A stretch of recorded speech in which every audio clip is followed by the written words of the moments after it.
महाराष्ट्रात सध्या मुंबई विद्यापीठाच्या सिनेट निवडणुकांची सर्वत्र चर्चा सुरू आहे। सुरुवातीला सरकारकडून ही निवडणूक पुढे ढकलण्याचे प्रयत्न झाले, त्यानंतर मुंबई उच्च न्यायालयाने शनिवारी आदेश दिले आणि आता निवडणुका उद्या होणार आहेत, मतदान होणार आहे। पण त्यापूर्वीच आज सर्वोच्च न्यायालयातही या सगळ्याशी संबंधित एक घडामोड घडली आहे। हे सगळं समजून घेण्यासाठी आपल्यासोबत सर्वोच्च न्यायालयाचे वकील ॲडव्होकेट सिद्धार्थ शिंदे आहेत। आपण त्यांच्याकडून समजून घेऊया नेमकं सिनेट निवडणुकांच्या बाबतीत सुप्रीम कोर्टात काय झालंय आणि याचे परिणाम काय होणार आहेत। गव्हर्नमेंट महाराष्ट्र राज्य सरकारची इच्छा होती की या निवडणुका नंतर घ्याव्या, पण हायकोर्टाने सांगितलं की नाही, निवडणुका ह्या मंगळवारी होतील 24 तारखेला। त्याच्या विरुद्ध काही जणांनी सुप्रीम कोर्टात याचिका केली। आता सुप्रीम कोर्टात जेव्हा तुम्ही याचिका करता तेव्हा कमीत कमी 5 ते 7 दिवस लागतात ती बोर्डावर यायला, पण ह्याच्यात याचिका त्यांनी आत्ताच ऑर्डर झाली असल्यामुळे शनिवारी त्यांनी तुर्तास याचिका केली आणि सरन्यायाधीशांना ईमेल पण पाठवलं की ह्याच्यात अर्जन्सी आहे। फक्त डायरी नंबर मिळाला होता, अजून SLP नंबर नव्हती झालेली। तर आज सकाळी 10:30 वाजता ते मॅटर मेन्शन करण्यात आलं की ह्याच्यात तुम्ही अर्जंट सुनावणी घ्या, कारण उद्या इलेक्शन आहेत। तर सरन्यायाधीशांनी सांगितलं की ठीक आहे, मी उद्या हे मॅटर ऐकतो, पण इलेक्शनवर स्थगिती त्यांनी नाही दिली।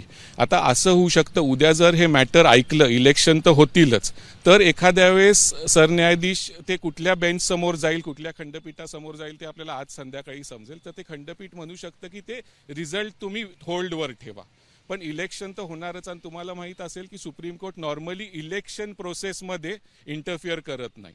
त्याच्यानंतर काय तुम्हाला करायचं असलं, काय तुमचे लीगल पर्याय असले वगैरे आहेत, आणि उद्या असंही होऊ शकतं की सुनावणी झाल्यावर ते काहीतरी आदेश पण पास करू शकतील। पण जर इलेक्शनच सुरू झालं तर मग त्याचं मतदान झालेलं असेल, ॲट बेस्ट याच्यात हे होऊ शकतं की तुम्ही रिझल्ट थांबवा जोपर्यंत ही सुनावणी संपत नाही तोपर्यंत, किंवा एखाद्या वेळेस सुप्रीम कोर्ट म्हणूही शकेल की आम्हाला ह्याच्यात काय इंटरफिअर करण्याची गरज वाटत नाहीये आणि जे हायकोर्टाची ऑर्डर आहे ती बरोबरच आहे।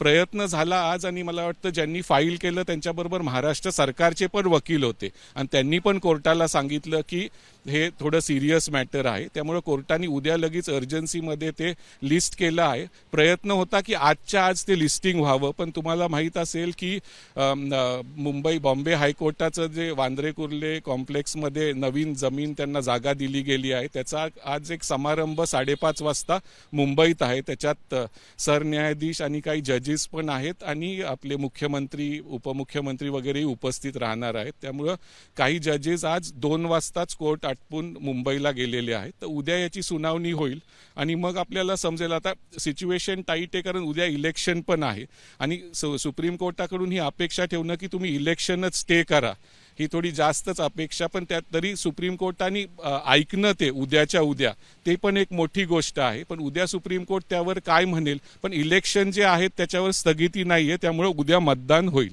आता त्याचा रिझल्ट थांबवला जातो का नाही हे आपल्याला उद्या कोर्टाकडून समजेल। पण एक कन्फ्युजन जे आहे ते अनेकांना असं वाटतं की आज सुनावणी झाली आणि आज काहीतरी झालं, तर नेमकं तुम्ही जरा तो फरक समजावून सांगितलं तर। नवीन जर तुम्ही मॅटर फाईल केलं आणि तुम्हाला त्याच्यात अर्जन्सी वाटली तर तुम्ही सरन्यायाधीशांना ईमेल पाठवू शकता आणि 10:30 वाजता जेव्हा सरन्यायाधीशांचं खंडपीठ बसतं त्याच्यासमोर तुम्ही मॅटर मेन्शन करू शकता, नमूद करू शकता की ह्या मॅटरमध्ये आम्ही अर्जंट पिटिशन फाईल केली आणि लगेचच तुर्तास त्याची सुनावणी घ्यावी, आज घ्यावी, 1-2 दिवसांनी घ्यावी, किंवा एखादं खंडपीठ त्याला असाइन करावं। तर आज काही सुनावणी झालेली नाहीये, मॅटर फाईल झालं, त्याच्यावर आज मेन्शन करण्यात आलं आणि उद्या ह्याच्यावर कुठल्या तरी खंडपीठासमोर ते आपल्याला आज संध्याकाळी समजेल कुठलं खंडपीठ, त्याच्यात विस्तृत सुनावणी होईल। म्हणजे आजची सुनावणी झालेलीच नाहीये असं आपण नाही, कुठल्याही स्वरूपाचा आदेश आज दिला जाणार नाहीये। आदेश काहीच दिला गेलेला नाहीये, नुसतं सांगितलंय लिस्ट टुमॉरो, म्हणजे लिस्ट उद्या हे मॅटर लिस्ट होणार आहे।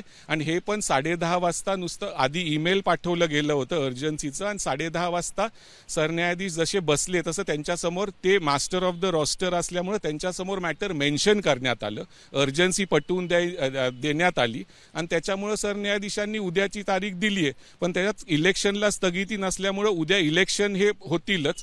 उद्या मॅटर अंदाजे दुपारपर्यंत त्याची सुनावणी होऊ शकते आणि त्यात सुप्रीम कोर्ट काय म्हणतंय ते आपल्याला आता उद्या वाट बघावी लागेल।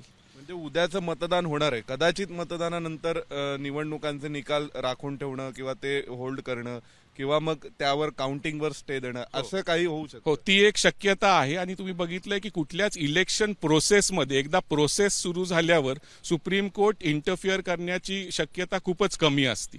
त्यामुळे उद्याच्या ह्याच्यात पण त्यांनी इंटरफिअर केलेलं नाहीये, हस्तक्षेप केलेला नाहीये प्रोसेसमध्ये. उद्या निवडणूक पार पडेल. आता वेळ पण कमी होता. जे याचिकाकर्ते इथं आले होते, जर त्यांना 2-3 दिवसाचा वेळ, शनिवार रविवार सुप्रीम कोर्टाला सुट्टी, त्यांनी इमिडिएटली अर्जंट फायलिंग केलं. पण आज कोर्टाने सांगितलंय की लवकरात लवकर ते उद्याचीच तारीख देऊ शकत होते. ती उद्याची तारीख दिली आहे, पण जी याचिकाकर्त्यांना वाटत होतं की इलेक्शनवर स्थगिती आणावी, ती काय साध्य झालेलं नाहीये त्यांचं. तर आपल्यासोबत होते ॲडव्होकेट सिद्धार्थ शिंदे, ज्यांनी समजावून सांगितलेलं आहे की नेमकं सुप्रीम कोर्टात मुंबई विद्यापीठाच्या सिनेट निवडणुकांबाबत काय झालेलं आहे. व्हिडिओ जर्नलिस्ट हेमंत सूदसह सोमेश कोलगे, एबीपी माझा, नवी दिल्ली. एबीपी माझा, उघडा डोळे बघा नीट.